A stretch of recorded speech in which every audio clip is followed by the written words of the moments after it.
On y va?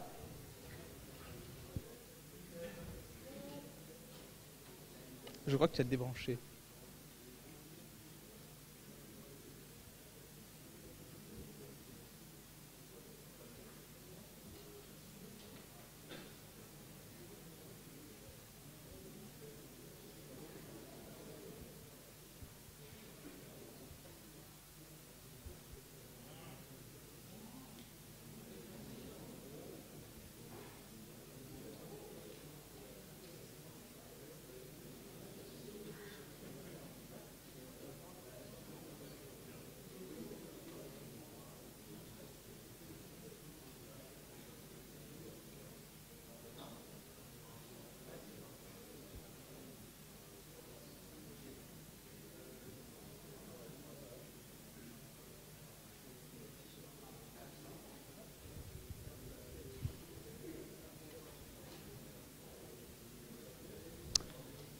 C'est parti. Donc bonsoir à tous.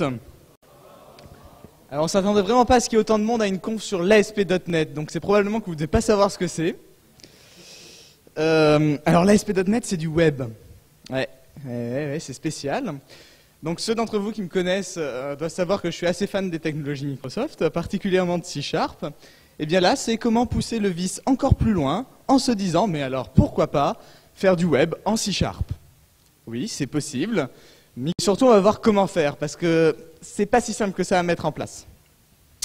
Bon, première chose, vous voulez faire du web en C#, Microsoft, il va vous falloir Visual Studio. Donc on s'équipe de sa version de Visual Studio favorite. Bon, ici c'est 2010, j'aurais préféré du 2008 ou du 2012, mais on va faire avec. Donc on a, bon, petit Visual Studio, on va se créer un nouveau projet, comme d'habitude. Pour le moment, rien ne change. Nouveau projet... classique. Et là, on va expérimenter un peu les nouveautés qu'on n'utilise habituellement jamais, c'est web. Oui, vous n'êtes peut-être pas habitué à l'utiliser en C#, c'est plutôt Native Application, XNA. Eh bien non, on va pouvoir faire du web avec C#. C'est spécial, mais bon, allez, on se lance. Donc on se fait une application web ASP.NET, on va se le faire. Et puis on va lui donner un petit nom, mon site web, my website. Donc jusque-là, ça ne change pas trop. Ça va, on sait ce que c'est connu. J'en profite pour faire une petite parenthèse. Vous pouvez aussi faire tourner du ASP.NET sur Mono. Oui, il y a des gens qui aiment. Peu, mais il y a des gens qui aiment.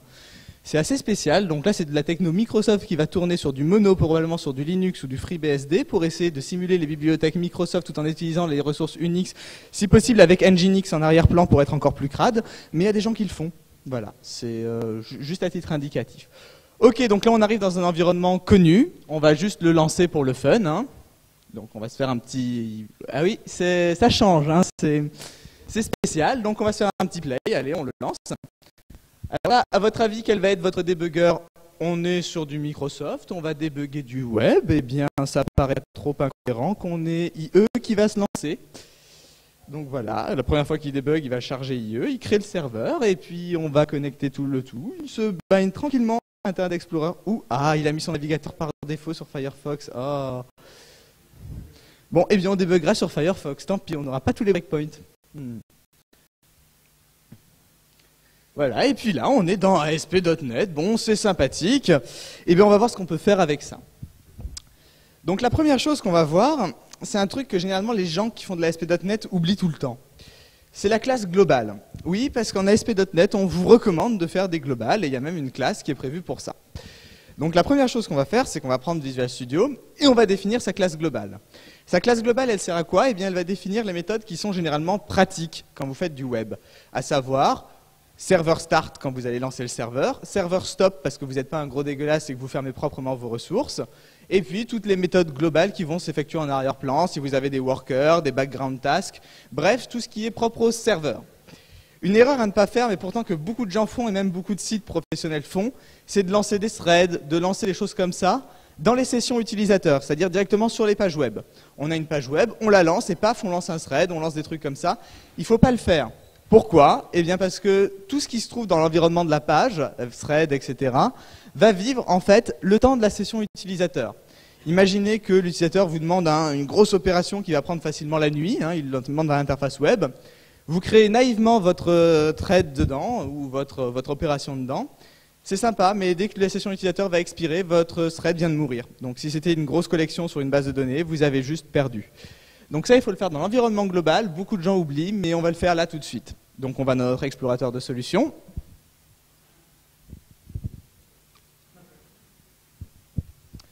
On va ajouter un élément.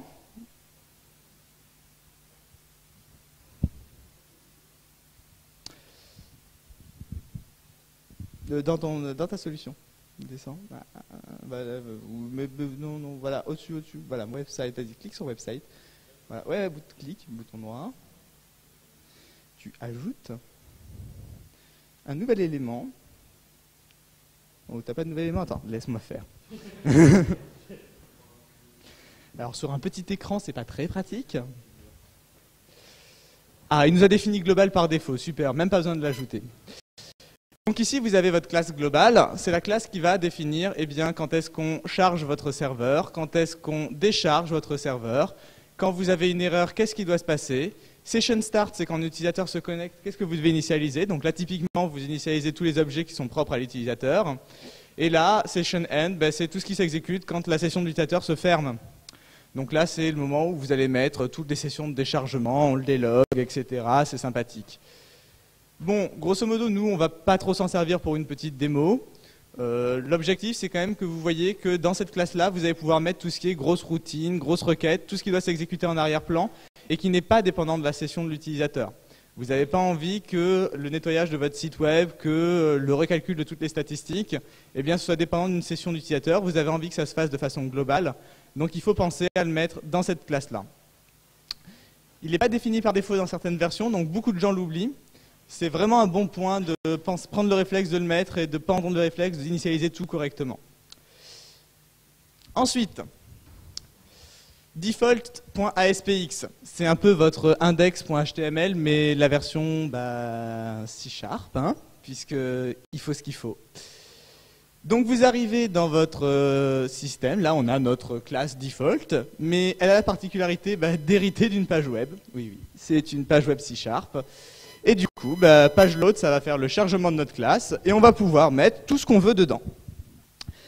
Alors beaucoup de gens ont tendance à faire que des objets serveurs WYSIWYG en faisant du drag and dropping, donc ils prennent leur petit bouton, ils le drag and drop, ils prennent leur élément, ils drag and drop, c'est sympa, mais ça fait que des éléments côté serveur.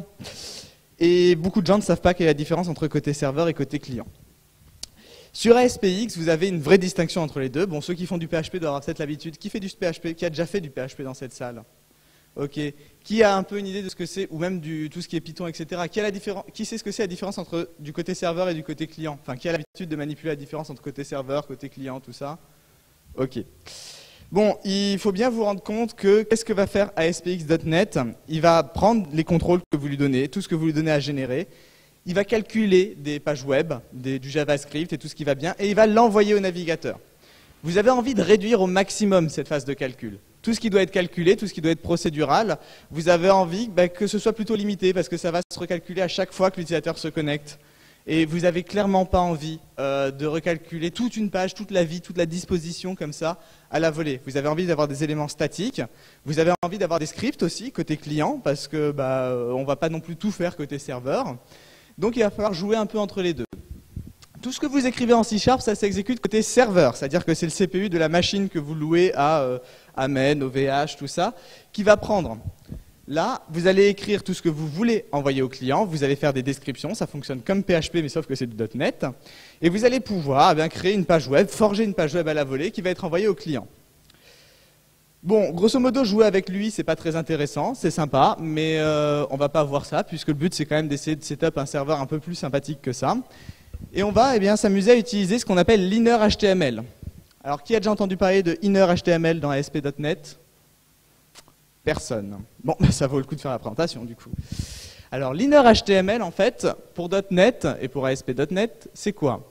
Quand vous avez... Il faut que je retrouve la souris. Par là-bas. Ah.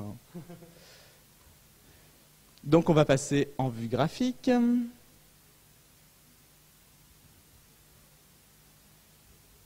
C'est beau. Donc là, vous avez bon, le truc designer, c'est Kikou, on a même une page de login, c'est sympathique. On va se faire un petit formulaire. Alors, affichage, boîte à outils. C'est spécial, hein Ouh, ça va devenir encore plus sportif. Bon, pourquoi pas. Donc là, vous retrouvez vos vieux amis HTML. Ce sera de l'HTML qui sera envoyé. Bon, Dynamic Data, on s'en fout. Ajax, pour ceux qui sont fans d'Ajax, avec les petits trucs dynamiques qui coulent, c'est sympa. Navigation, ça, il va le faire tout seul, mais c'est pas ce qui nous intéresse. Nous, on va se faire un petit formulaire, donc un petit panel là qu'on va mettre ici. Voilà, ASP.NET Panel 1. Et on va accéder au code de ce panel 1. Donc on va... J'adore. On va aller dans le code et puis on va dire, mais que contient ce panel 1? Donc là, normalement, si vous le lancez, bon, bah, vous allez voir, hein, on va revenir sur notre session de débugage. Voilà, on va lancer. Donc là, on a notre panel 1, on ne le voit pas, vide, mais on a rajouté un petit panel. Notre objectif, ça va être d'ajouter du HTML, mais cette fois-ci, de l'ajouter depuis notre C#. Donc ce qu'on va faire, c'est qu'on va accéder au panel. Oui, on va accéder au panel, donc notre petit ami panel 1 qu'on vient de rajouter. Et puis on va accéder à une propriété qui est plutôt sympathique, c'est innerHTML. Alors, sur panel 1, on n'a pas activé l'innerHTML. Donc on va se prendre un contrôle qui nous l'autorise. On n'a pas un petit formulaire qui traîne? Qu'est-ce qu'on a dans cette page?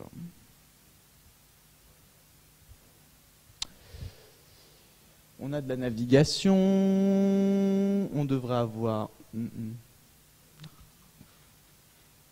Ok, on a une borne. On va se prendre un petit contrôle. Alors, toolbox. Qu'est-ce qu'on a où on pourrait rajouter sympathiquement des éléments? Pointeur, hybride, littéral, view. On va se faire une nouvelle page. Alors, on ajoute... nouvel élément. Web formulaire. Vide, cette fois-ci.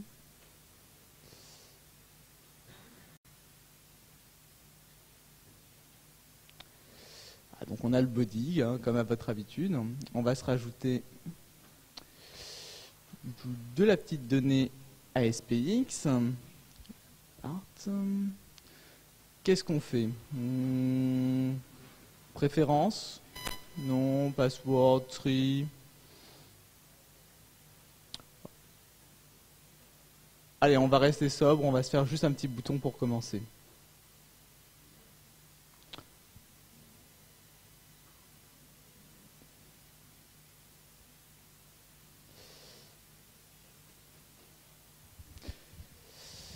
Donc là, on retrouve notre ami C# qui nous dit « Oh, c'est sympa, ici tu as un petit bouton et tu vas pouvoir faire des choses avec. » Alors, qu'est-ce qu'on peut faire avec? La première chose, c'est qu'on peut rediriger le client vers une autre page. Bon, c'est utile, mais sans plus. Donc, vous avez accès à toutes les propriétés du client. Pourquoi? Vous êtes dans une page qui hérite d'une page web. Donc, vous allez pouvoir avoir accès à tout ce qui est le user qui s'est connecté. Donc, voir un peu, vous avez son identité, son IP, tout ce qui va arriver avec. Vous avez le serveur qui va vous donner accès à tout ce qu'il y a dans le serveur. Donc vous avez possibilité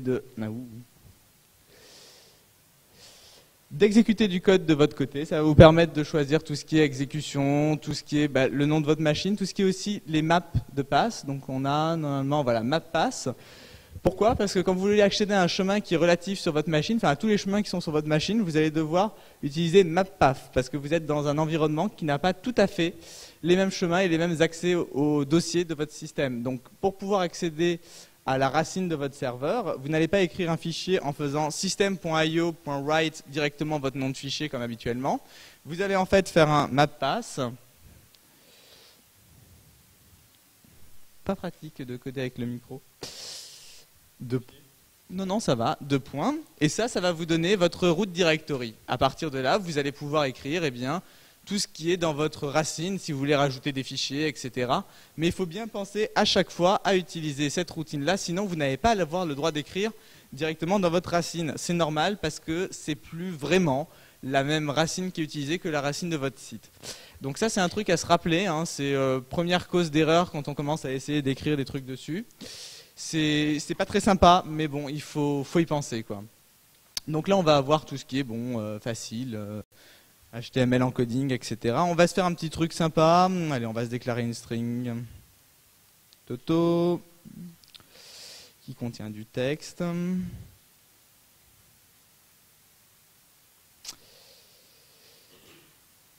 On va aller sur notre page. Vraiment pas pratique. Ah. Non, ça. Ah, oh, c'est mieux ça, effectivement.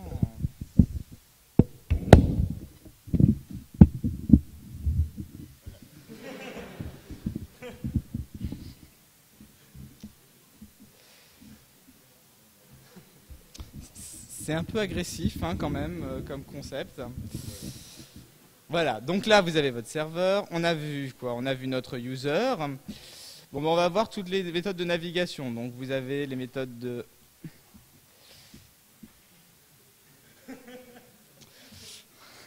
Vous avez toutes les méthodes de rendering qui vont vous permettre d'afficher ce qui a été envoyé à votre contrôle. Vous avez la méthode request qui est très pratique, c'est celle qui va vous permettre de savoir avec quoi l'utilisateur vous a appelé.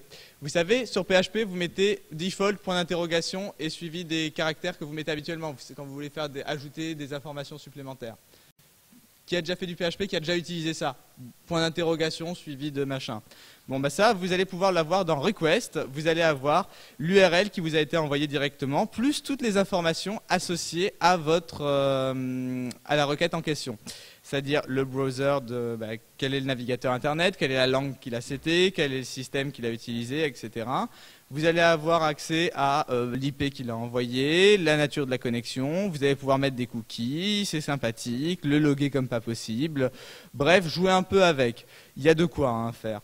Alors, Logon User Identity, ça c'est pour tout ce qui est login.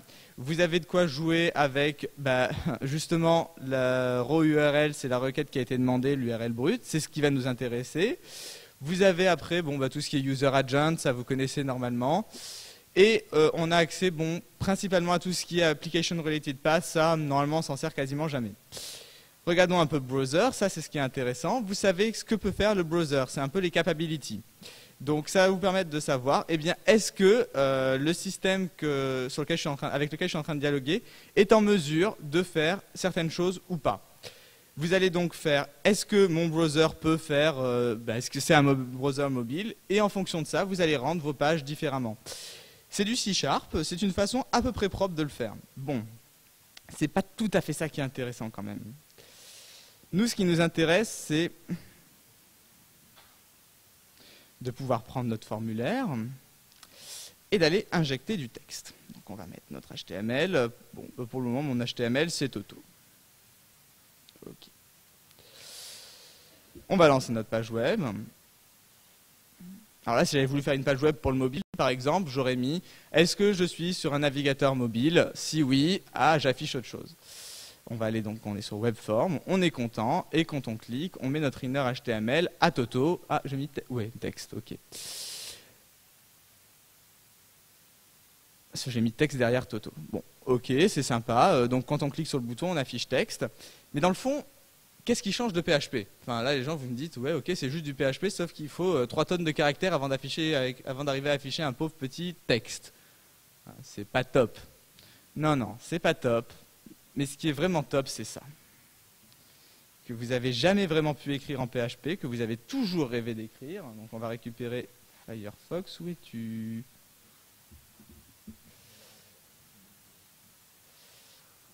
Voilà.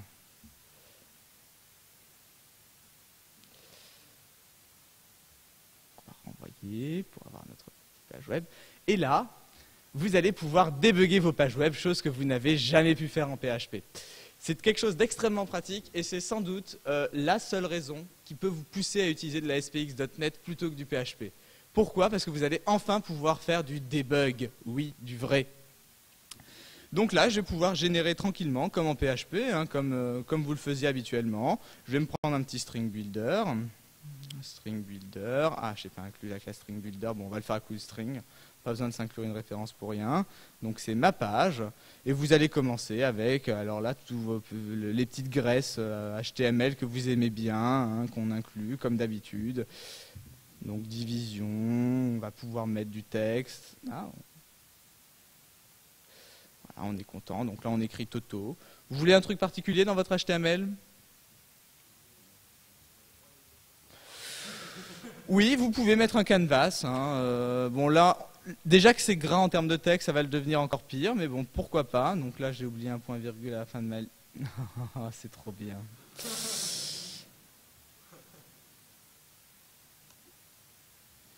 C'est bien, on devrait faire ça à Epital. 20 colonnes, 10 lignes. Ça va être nouveau comme concept. Et là, donc, on va cette fois-ci mettre toujours notre page ici div Toto, et on va le mettre dans l'inner HTML du form 1, c'est-à-dire de notre page en question. Voilà, et on est content, on a un div avec Toto.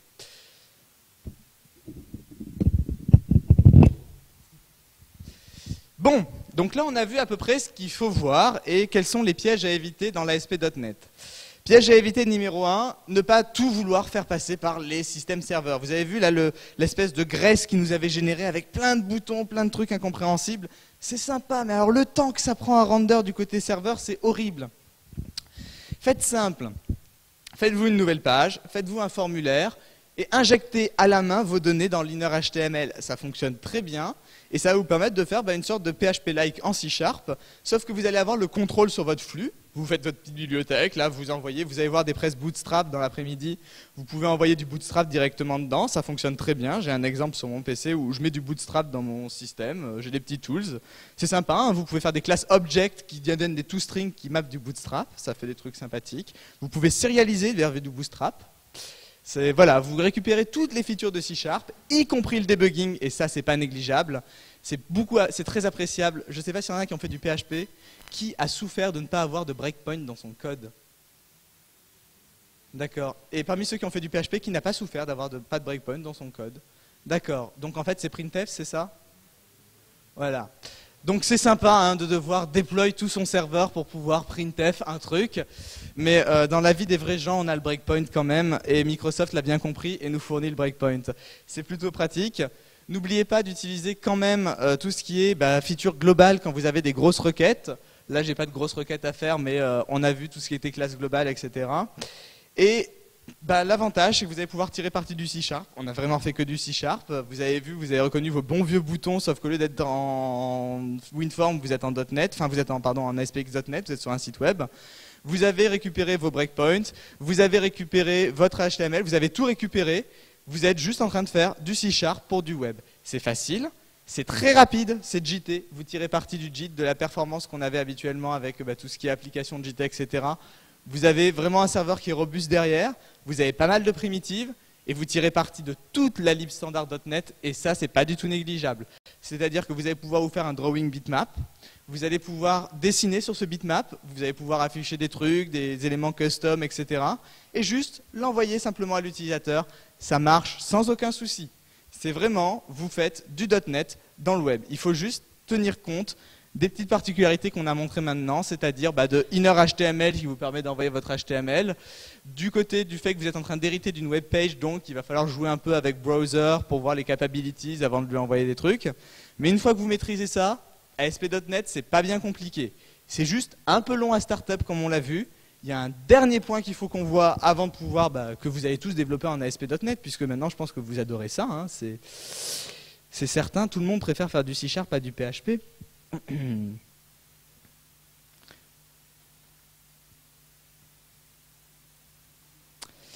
Le dernier point qu'on n'a pas vu, c'est le webconfig. Alors webconfig, c'est quoi? C'est le fichier XML qui contient toute la configuration de votre serveur. C'est celui qu'il ne faut pas louper. C'est celui où, si vous vous loupez, vous laissez accéder tout le monde à vos infos de debug. Vous laissez lister tout le monde et downloader tous vos fichiers. Vous laissez lister tout le monde et downloader tous vos fichiers sources. C'est beaucoup plus embêtant. Vous laissez lister tout le monde, downloader tous vos fichiers sources, y compris vos mots de passe de base de données. C'est encore pire. Si possible, vos comptes utilisateurs. Et comme vous n'avez pas pensé à chiffrer le tout, vous laissez tout le monde accéder à vos bases de données publiques. Donc c'est vraiment le truc à ne pas louper. Grosso modo, ça, c'est pas critique. Le point critique, bah, c'est le point qui est intéressant, justement, c'est celui qui nous permet de faire des breakpoints et des systèmes avec du debug. Ce que vous voulez juste pas faire, c'est laisser ça. Tout ce genre de petits trucs avec les flags de debug sont activés. Vous voulez tous les enlever. Pourquoi ? Eh bien parce que quand vous allez les... Voilà, donc tout ce qui est... donc là, on n'a pas mis de flag pour pouvoir avoir les exceptions sur le serveur. Vous pouvez aussi ajouter le fait que les exceptions, vous savez, les throw_new_exception.net s'affichent directement sur le serveur. Vous voulez pas, hein, vous voulez jamais que l'utilisateur voit vos exceptions.net, il va voir vraiment votre backtrace. Donc tout ce qui est flag de debug, il faut penser à les enlever avant de faire une mise en prod. À part ça, c'est tout aussi facile que PHP, je dirais même plus. Vous avez accès à votre libweb, vous avez accès à tout C#. Vous pouvez vraiment faire un espèce de web beaucoup plus propre qu'en PHP. Et pour finir, le truc qui est quand même super pratique, c'est que vous allez pouvoir juste générer et vous pouvez publier immédiatement votre site web. Alors on va arrêter le débugage, quand même, il ne peut pas publier alors qu'on débug. Vous allez pouvoir directement publier votre site web sur votre URL pour peu qu'il y ait un système avec Windows qui tourne dessus. Donc vous avez du 2IS, vous mettez le nom, ça se déploie tout seul et vous pouvez même faire du débugage depuis votre PC sur votre serveur. Et là, ça devient vraiment très très fort. Vous mettez votre breakpoint, vous accédez à votre site en ligne, vos utilisateurs accèdent à votre site, vous avez les breakpoints qui vous reviennent. C'est super pratique, c'est beaucoup plus rapide à développer que PHP. Et un mot de conclusion, du coup, ce sera, oui, c'est long à mettre en place, oui, vous avez plein de trucs à setup, comme on l'a vu, il faut mettre du global, il faut définir son fichier de config, il faut machin. C'est lourd, c'est embêtant, mais après, une fois que vous avez fini ça, c'est tellement plus facile que PHP ou autre. Franchement, une fois qu'on a goûté à ASP.NET, c'est la vie. Vous combinez ça avec du 2IS, subtil mélange, gratiné à souhait, parfait pour pouvoir développer du web. Moi qui n'aime pas du tout le web, c'est à peu près la seule façon du web que j'apprécie. C'est un peu le côté natif du web. J'attends vivement une API en C pour pouvoir faire du web à peu près proprement. Mais en attendant, le C#, ça me convient quand même. Voilà, merci de votre attention. Et puis, bon code en ASP.NET du coup. Et bonne presse pour les suites.